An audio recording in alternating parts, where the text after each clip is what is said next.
Matt Forte. We are here live at the Build Studio in New York City with one of the hottest crowds we've ever had. Make some noise real quick. It's unbelievable. Look, our next guest's latest single, No One Compares to You, already has millions upon millions of streams, views, and listens. Their collaboration... Yo, you all right? You good? All right. All right, a lot of excitement here. Millions upon millions of streams, views, and listens. Their collaboration with multi-platinum artist and producer Jonas Blue, entitled Rise, has exploded globally, and come this Thursday, you will be able to catch them performing as part of the greatest Thanksgiving tradition, short of only the actual turkey itself. That's right, the Macy's Thanksgiving Day Parade. I know you know who I'm talking about, the ridiculously talented, always awesome Jack and Jack are in the building. How we feel about that?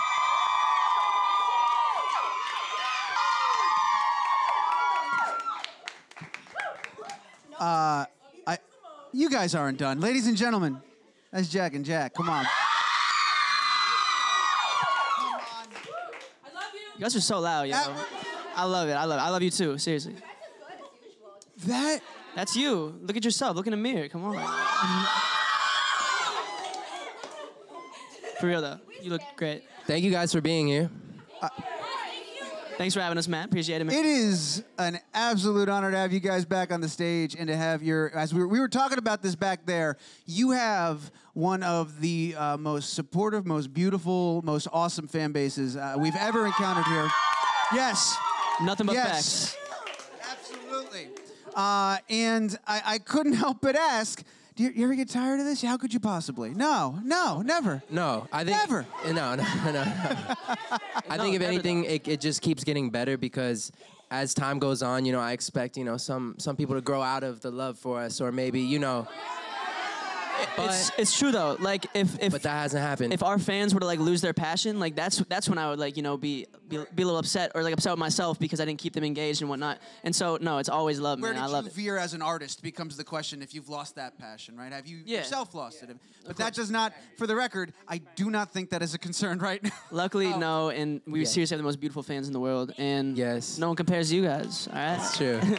Well, one of the things, that was cheesy, but this was something I pointed out earlier as well that I love, and I'm sure there's some of you here, but I was reading like YouTube comments and stuff, and your fan base has been with you for so long. Some of them are like so supportive, and they're like, they've grown so much, and they've progressed, and they're working so hard, and there's like this like mama bird mentality. Yes. Just, like, I was saying that, you know, it's like guys. Reading some of the comments, it feels like it's like my mother speaking to me. It's like, oh my God, you're growing up so fast. I've watched you over these past 4 years, like become who you are. But it's amazing. It's amazing. Because we watched them all grow up, you know, simultaneously, and so I feel like it's just a big family. We're all just growing together, and I love it, man.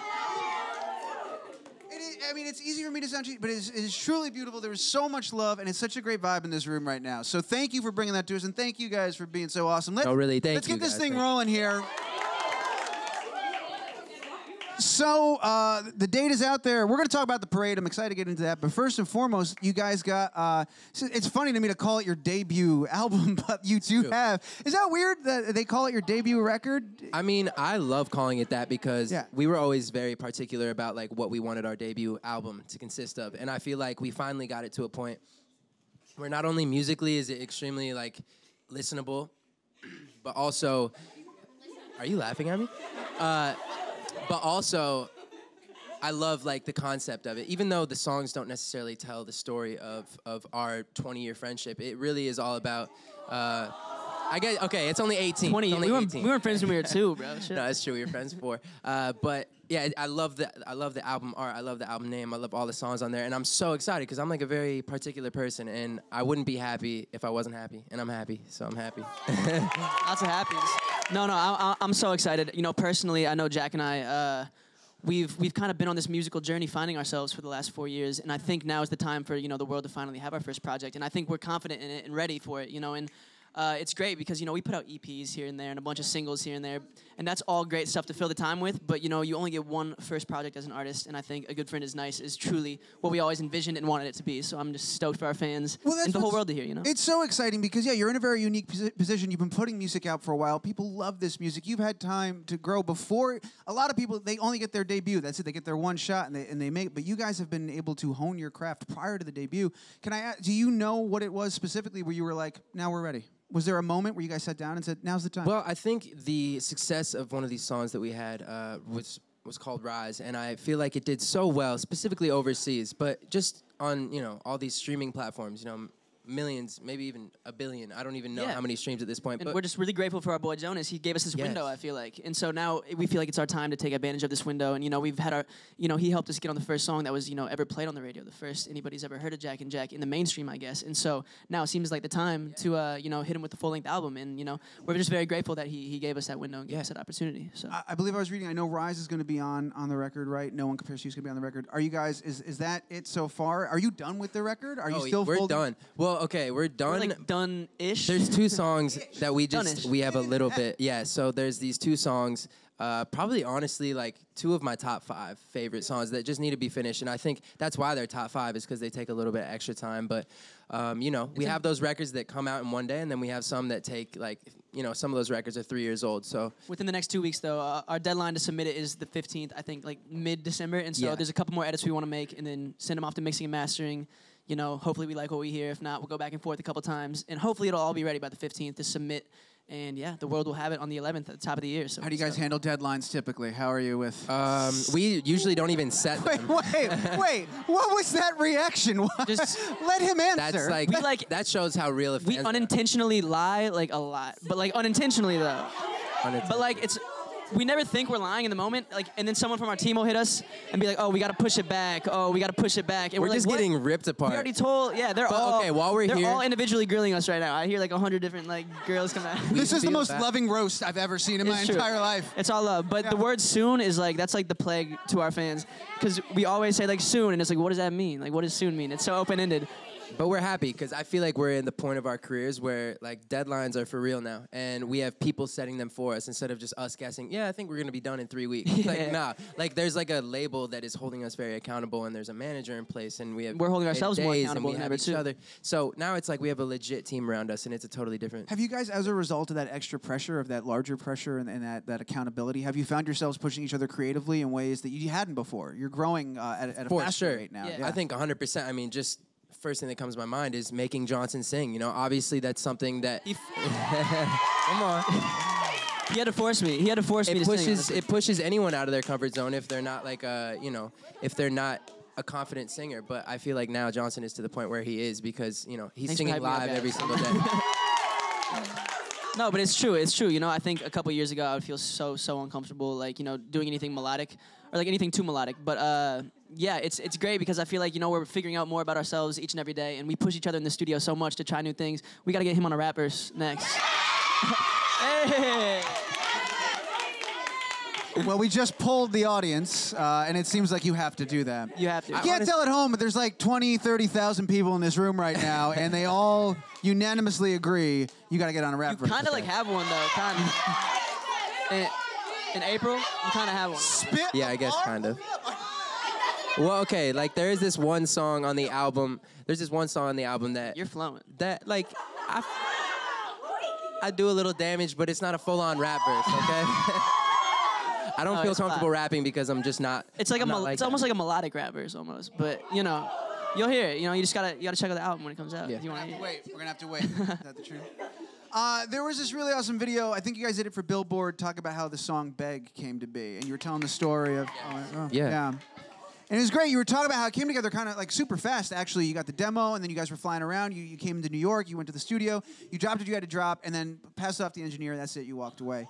And waited for it to happen. For us. So it happened really fast. When a song comes together super fast like that, and then it's time for you to take it and bring it to life and play it live, which you've been doing and doing a great job. What is that process like for you? Taking a song that happened so quickly, was born in the studio, and now you got to find how it works live with the audience there. Yeah, you definitely got to reimagine, you got to, because you always want to bring some sort of external element that they didn't get in the actual track to the live performance, I feel like. And so it was great, like for the EMAs, for example, like No One Compares to You, we... Crazy, yeah. Thank you. But thank you, man. But it was great because they allowed us to strip it down and really kind of take the charge to put our best foot forward in terms of the stage direction. What's so funny, huh? That's so funny, huh? Anyways, though, I love how they let us turn it into kind of an acoustic rendition, and they let me play piano, which was amazing because I always wanted to play the piano at our first big award show, and it really came together in a different way. I feel but like. even more so, I feel like when we get to our own shows and we get to perform live on our own tour, that gives us the full creative control, and that's why I'm so excited. Obviously for this album, because it's the most passionate I've ever been about any music that we've done. I feel like it always should be when it's something new.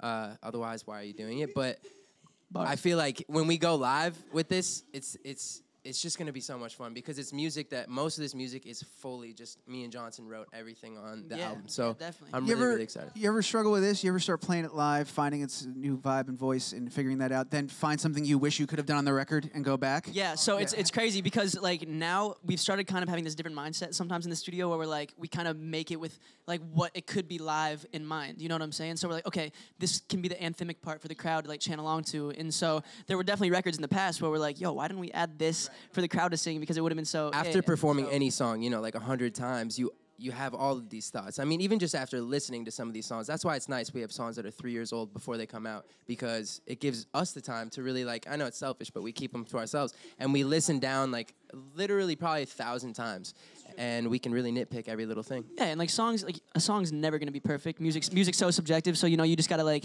once you feel like it's at a spot where you're comfortable with it and, like, you know, you can live with it and you can live with the world hearing it, it's like, don't beat it to death. You know, you got to let the world hear it eventually. So that used to be our problem for sure, but now I think we've come to terms with, you know, just, like, actually finding a stopping point, and, yeah.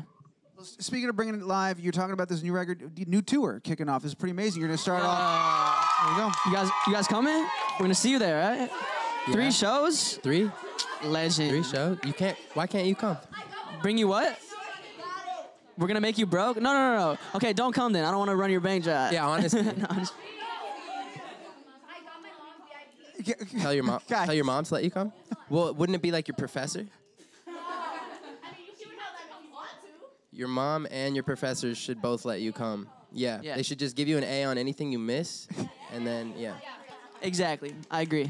I promise we're going to get you all microphones, and we're going to continue this conversation in a second. I just don't want anybody at home to miss the other side here. But from what I understand, her mom and her professor are going to give her permission and all A's. Let's hope. Okay, fair enough. We want them all to. Well, they watch the show, both of them, hey, right? Them. So there bring we them. are. That's what I'm saying. Your mom and your professor watch the show. That's a given. So we got the tour coming up. You're obviously super excited about that. Are there any places that you're most excited to get to? I know we're in New York, obviously, but like let's talk. We're talking global. You're going all over the world. Of course. Yeah. I mean, it's so hard to pick one place. You know, Right. like I feel like every time we come to a new city, or even not a new like. New York is not a new city. We're here all the time. But when we do come back here, I don't know why you're clapping, but when we do come back here, every time it reminds me of like how much of a powerhouse New York is, and same with a lot of other cities. And every time we land, we're so grateful that like we do have all these fans in all these different countries and cities supporting us. So it's tough to pick one city. It's tough. No, but I know we have like our last tour was domestic, so we're definitely excited to get back over to Europe and finally see the European fans again, and along with the American fans obviously, but. They haven't seen us for quite a while, and I still feel bad about places like South America and like Australia that we haven't been to for a while, because we have been like paying them dust, so to speak, in social media terms, and yeah, we definitely have to just get back to all those markets, man. But I think 2019, the back half of the year will allow for that. Yeah. So even summertime. I mean, I know we're going to be doing a ton of festivals and just performances everywhere. So. Fun stuff. It's so amazing because you guys, you're talking about your global tour and traveling all over the world and stuff, and you guys are clearly massive. You've been massive for a while, but it feels like 2018 was a huge year for you in terms of like mainstream stuff. Like we saw you on Today's Show. We've got you playing at the freaking parade on Thursday, which is huge. I mean, this is such a big deal. And I'm really excited. We're going to start talking about this. But as you're doing more of these huge mainstream things, are you guys ever worried that like your fan base? Sometimes when artists go mainstream or something, that used to be like a bad word, but you guys seem to be handling it gracefully and doing a beautiful job. Do you like think about that? Do you have talks about that? About like developing the fans and making it mainstream and going bigger? Yeah, well, I think there's a methodical way to like penetrate the mainstream without selling out, without compromising your artistry. And so Jack and I, that's why we're so excited about this project, is because, we have, like, the lead radio singles, the songs that, like, the whole world may know. But it's amazing because a lot of the project is, like, much more down-tempo and showcases a lot more aspects of Jack and Jack that, you might not hear just from the radio singles. And so we get that those are, like, part of the chess game, but, like, there's so much, like, so much more deeper and more personal music that, you know, Jack and I feel like can connect to even further than just outside the radio singles, and hopefully like everybody can connect to even further. And so yeah, it's definitely like there's a balance you got to have, you know, when trying to penetrate the mainstream, but like you don't want to like sell out or compromise, you know, your artistry either. So no, and at yeah, the same time, I line. feel like we aren't expecting anything. You know, of course we always hope for the best, but like nothing is expected for us. We feel like we've been doing this the past 4 or 5 years, and like we've been having so much fun. So if it carries on the exact same way that it has the last 4 or 5 years, we'd be totally happy because we're extremely happy now. So if anything happens, you know, in terms of mainstream success, that's just like a massive plus. But I don't think that would ever change our relationship with like the day one diehard love fans. Safe bet. It's a pretty safe bet. All right, guys, this is massive, man. This is so cool. You're going to be a part of the parade. Yeah, obviously, when you were growing up, was this a part of your Thanksgiving tradition? Everybody watches. I feel like it's just always on TV, no matter where. Every time I would wake are. up, it would be playing in the living room. Yeah. You know, all the relatives are watching it. You'd wake up, you'd hear it, you'd smell like the sides getting cooked. Or something. Yeah. Like you knew it was Thanksgiving. It's just part of Thanksgiving. So how weird is it that you're going to be on it now? Like it's a childhood dream, man. It's super surreal, you know, and it's definitely like that's the perfect word. It's surreal because I remember. I don't know who the act was, but I remember just watching it one year and seeing a brand new act, and I was like, "Who is that act?" And I actually took the action and like went and looked them up, and I just hope that could be us this year for someone like a little kid sitting in their home, you know, and like hopefully, I don't know, that's just like a crazy feeling. I was looking up which float you guys are going to be on. No, turkey. Hold on a second. Hang on a second. You know what it is? Do you know? Okay, cool. For a second, I thought I knew something you didn't know. You guys are gonna be on the Ninja Turtle float. Yeah, dude, I'm so hyped, to be honest. That's. Thank you. That was my show growing. That was my show growing up too. I was gonna say, it's like how many layers of childhood awesome can you pack into this one moment? Nickelodeon. Man, me and my brother TMNT. would watch that all the time. My brother's middle name is actually Raphael, based off of the Ninja Turtle. Based? No. No, it's because it's the same middle name as my dad, but he also loved Ninja Turtles, so it was kind of. Dad was named after the turtle. Yeah, exactly. My dad was named after the turtle, of course. No, but we're really excited, pizza. man. It's of the whole course, thing. Yeah. you know, we're just still those teenager kids at heart. So I forget, like, you know, though, your bro I feel like we can relate to those actually- turtles. He was very, very much like a TMNT. Oh, fan. huge, man. Teenage Mutant Ninja Turtle. TMNT, yeah. TMNT. You got the I said that acronym right. so You're good. fast, I didn't think it was right. But yeah, it's cool. It's a very surreal feeling, and we're just so grateful that such a big brand like Macy's, you know, recognizes the work that we're doing, and hopefully people will find out about us. Hey, bundle up though if you're coming, because it's gonna bundle be up. Don't be too 25 cold. degrees or something. Or just like watch at home because Or just watch on it. TV. Yeah. Don't get sick. You know what I'm saying?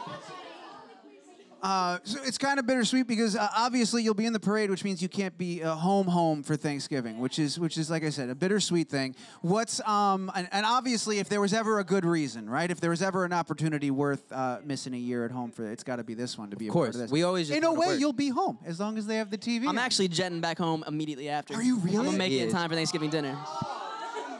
Awesome. I gotta see the fam, you know. I'm a family man. What can I say? Yeah. No, I'm staying. I'm staying in New York, and my whole family's out here. So. And evidently hosting our entire audience for a Thanksgiving dinner is what it sounds like. Come on. You're all invited to G's dinner. I'm inviting you for him.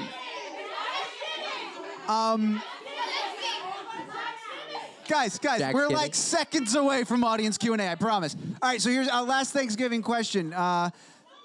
Outside of the parade, favorite tradition, favorite side, something that you can't wait to get home to, something that you'll be thinking of this Thursday. Thanksgiving football, man. That's it. Personally, Yeah, I was just gonna say that. Like, we're such diehard NFL fans, and yeah, we love watching football every We Thanksgiving. love football. Not together. with our- Nebraska did win. Nebraska that's did not win. national football, but still, it's college football. I love it. But the thing is, I'm really sad. I mean, not to bring it down, but I'm really sad that I won't be able to, like, all of our friends always get together. And none of them live back in Omaha anymore. So I definitely, like, in the last 4 years, I've missed, like, getting together and just, like, going over to Johnson's house and playing football in his front yard while Stanley and Dexter are running around. So RIP to both of them. Yeah, exactly. But I don't know. It's going to be a cool vibe because we're going to be standing on, like, a 30-foot float in front of a bunch of people. So it's just a different experience. yeah. It's a different experience. It's a once in a lifetime. Well, for you guys, it'll probably be a lot more than once in a lifetime. But Well, but you never know, though. So we gotta make but it's the most still of an it. incredible thing, and congratulations, man. Not just Thank on this, but on everything, dude. Thank You guys you. are Appreciate you, obviously crushing it, and you're so awesome and nice and gentle. And not that you guys need to be reminded of this, but even talking to you backstage, same dudes out here, just super down to earth, super real. Thank and you. that's why this whole mainstream thing is not going to be an issue for you because you guys are authentic. You're the real deal, and it's been awesome talking to you. So, Thank you, brother. in light of talking to awesome people, we've got some microphones. It is now your turn. Don't blow it. Let's go. Let's do. I love your background. Audience Q&A. Bring it on. First one. Come on down. What we got? What's up? Hi. How you been? Long time no see. Right? Yeah. What's up? We never see you. My question is, what's your favorite spot in New York City? Favorite spot in New York? Spot like, in New York. Specifically for food or just like food or anywhere. Like, Just anywhere. Ooh. What's the spot with like the Buddha, that restaurant? Like the dope Buddha? That's Tao. Tao. That place is cool. We've had a lot of good memories at Tao. Really good food there. We spent my 22nd birthday at Tao. I like Catch a lot. Like the rooftop at Yeah, Catch. rooftop Catch. That's always Good. fun. One Oak We're just naming all Avenue. these like bougie places. No, but that's the thing. When we're in New York, like I feel like our team just treats us really well. We don't actually end up like. It's not like we're the ones paying for dinners at Catch. Like I don't know who's even paying for it, but we just get treated to it, which is awesome. No, but I mean, New York in general, like there's so many. The High Line I love a lot actually. When you're walking, High Line is yeah. sick. There's like, have you guys seen that creepy statue like that was there for? No. Is it still there? Like the sleepwalking man, was it's like like the creepiest thing, and I thought it was a real man, like just standing still, like in the High Line. Yeah. And I was like so tweaked out. Yeah. I hope they took it down. Honestly, That's the thing about New York is there's so many beautiful places. You know, you live here, and it's just like one of those cities that it's just so historic, and it's. Where should we beautiful. go? You got any I don't know. Do you have any? Yeah. Where's your favorite? I don't know. I'm from New Jersey. Oh really? All right. We won't put you on the spot. We won't put you on the spot. You know, if you're a Jersey girl, we understand. You're still welcome. Castillos. Castillos, you're Joe's Spanish. Pizza. I can tell We you're like Spanish. Joe's Pizza. I like your accent. All right. Great question. First of all, great question. Thank you. Love Second of all, that. how many more we got? Give me a signal. I got 4 more. All right, next one. Let's see, microphone. Come on down. Right this way. Join us up front. Yeah. What's Here you are. good? Hi, love. How you been? So was there ever a point in your careers where you wanted to give up? Give up like on our own careers? Yeah, just like, No. and no? No, like for me, No. no. I don't know. What about you? No, I mean maybe like in the Vine days when like we were getting made. No. Like in all seriousness, like when we were getting No, like seriously, probably like when we had like 15,000 Vine followers. Yeah, exactly. Like when it was just starting, and like we were kind of getting made fun of by like everyone in our city because we were like semi Vine famous, but like hadn't really achieved that much, And we were just doing it to pass time, and But we're that like, just goes it's along not with, even like, worth it, that's maybe. just bullying, And I feel like it's Yeah. something that any high schooler has to overcome, It's not crazy, just though. people who've garnered a following. So If we really let that though, like stop us, like we wouldn't Oh, be here that's talking weak. to all our beautiful fans. We'd be talking to you, man. So it's Was never there- like truly a moment. That was a beautiful question. Amazing Was there question. ever Really, a really. point in that process where like things got so big it started to get real and it got scary? You were like, oh wow, this is growing really fast. That was This was fun when it was just us, and now Yeah. it's like a real I think thing. I probably think college deadline decision time. that, but also I'm I would thinking. say like when mentally like I didn't care what all of like the people said around us in like our hometown. Definitely not. I feel like once I realized like, wait, I don't care anymore. Like I was like, okay, clearly we're doing something right because I feel so good about this that I don't even care about all these people that are talking down on us, which is fine. And it's funny because we go back to Omaha now and it's like all these people are dapping us up and like they're like, yo, we're so like this All the is so kids who cool. is talking And I can tell it's genuine. every day. It's genuine, you grow up and it's like They matured. They've all They matured, get you know it. what I'm saying? I think. And if there's high school rivalries, it's like they're gonna find our weak points and like our soft points, and, like, things they can explore. I would have done the same thing if some other kid blew up and like, it's true. You're gonna be a little envious.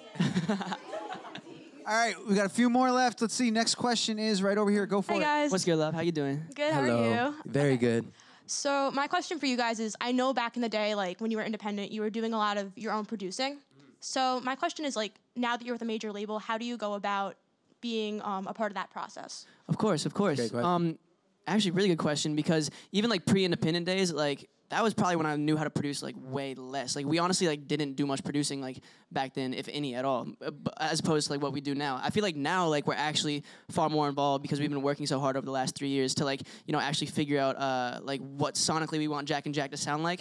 So even if like sometimes we're not the ones hitting the buttons in the session, like we're like, yo, we need this sound and like can you emulate it? Can you add this? I would say thunderclap right here. Yeah, just literally in April Gloom. Yeah. No, but like I will say, if anything, it's gotten easier to be a part of the production process because we're now paired by our label with some of these amazing producers, and they know how to do things that like never seen done before on a computer through Pro Tools or Logic or whatever it is.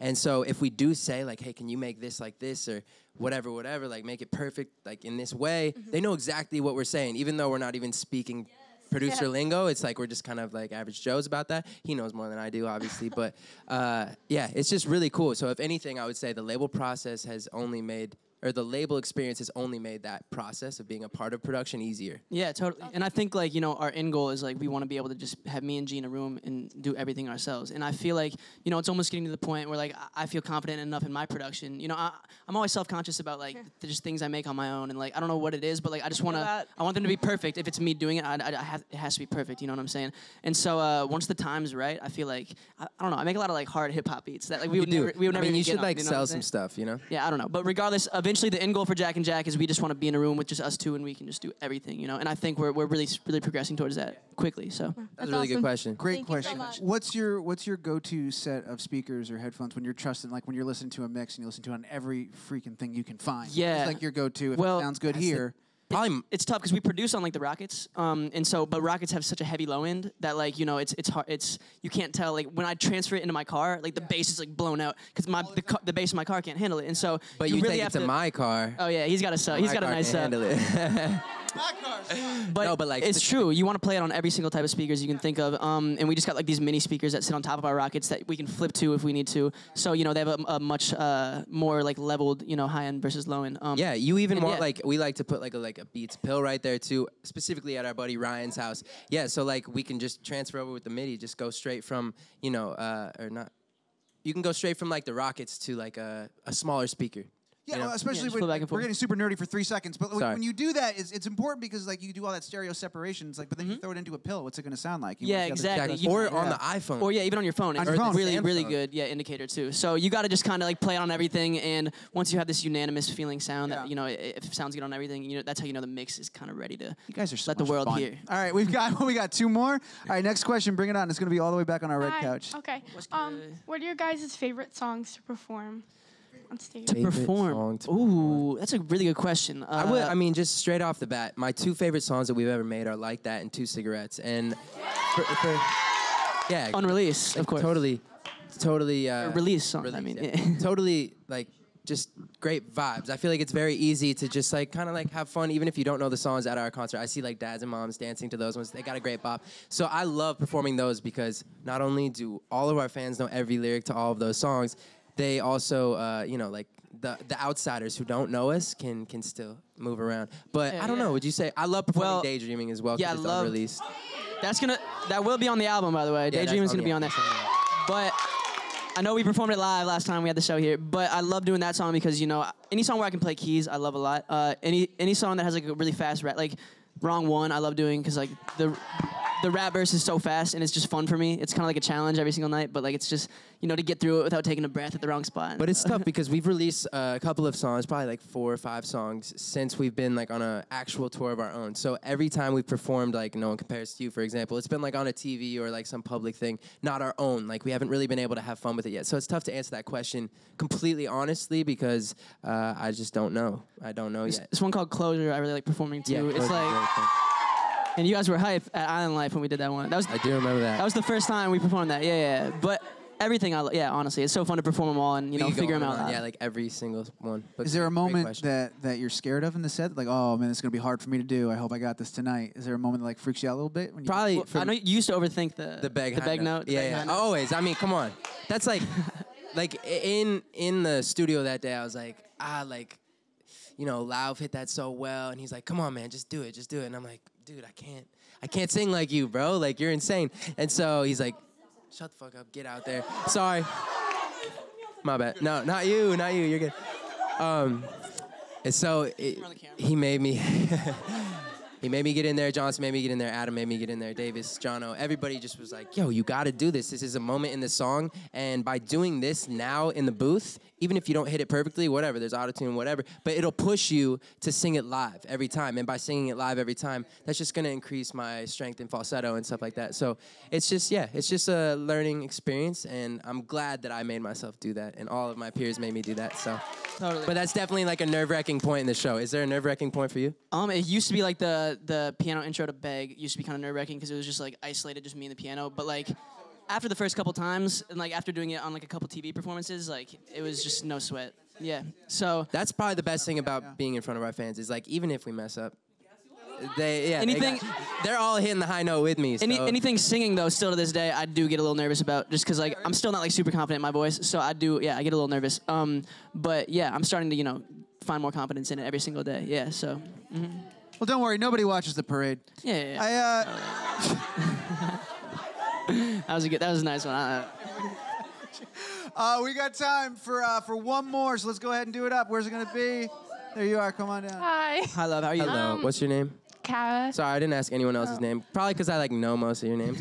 But my question is, do you guys have any advice for like friendships? Because you've kept one going for so long. Oh man, that is a great question. Because like some of the best questions. Some of the best questions are unanswerable, and I feel like it's probably one of those. We've been asked this before, and we always find ourselves just like grasping for words, and it's hard to really even like put a sentiment behind like how this friendship like has grown and how it's lasted so long, because I think Jack and I just don't really think too deep about it. We're very respectful of one another. We're different in a lot of ways, but like we love all the same things. And so I think it's really about finding somebody that you really have a common ground with, and something you can really relate to, with whatever that thing may be. But like something that just holds you guys together. And for us, it's just music and our love for like pretty much everything. We have the exact same taste and everything. Yeah, but I will say, if you're unsure and you think like I don't know. Sometimes it's tough to know exactly like if this person's being genuine. But if you feel like you can be your complete self around someone 24/7, no matter what time of day or no matter what you look like or where you are, that is like the biggest indicator for me. Every day that like I know for a fact that this is meant to be because we just feel so natural together. It's just comfortable, And I think they're pulling out unreleased music bars out there. But yeah, like I said, just try not to like think too deep about maintaining the friendship. It should just really come naturally. And yeah, I mean, if you got to trust your gut at the end of the day too. If somebody's giving you a bad vibe, just like deep in your soul, and you can just tell there's something off about them, then maybe that person isn't meant to be in your life forever. Maybe they're supposed to be a temporary human, and temporary friends are good too. They still help you learn a lot about yourself. But yeah, those long-lasting ones, I feel like once like it'll click, and That was awesome. Thanks for your question. Thank you. Did you hear that? Did you just hear that? We're all friends because of you. That's unreal to hear. I love that. That really is unreal to hear. I love that, yo. Get any better. That's why we do this, straight up. All right. Wow. You guys, unfortunately, we got to wrap things up. We got to call it a day. No worries. I know. You're not wrong. But before we get out of here, a little bit of business. We'll remind everybody, was it January 11th? January 11th. January 11th, we got the new record. jackandjackofficial.com/tour for ticket info. I love it. You're all right. We got the parade. We're gonna be with the Turtles on Thursday. With the Turtles. And this is our last show before the holiday, and I could not ask for a better guest, and better audience. Thank you, Matt. So much love. This is exactly what it's all about. I am thankful for all of you. Thank you for a wonderful time. We are very thankful for all of you guys. Thank you. We wouldn't be here without And in the guys. spirit of being thankful, everybody make the most amount of noise you can and join me in thanking Jack and Jack.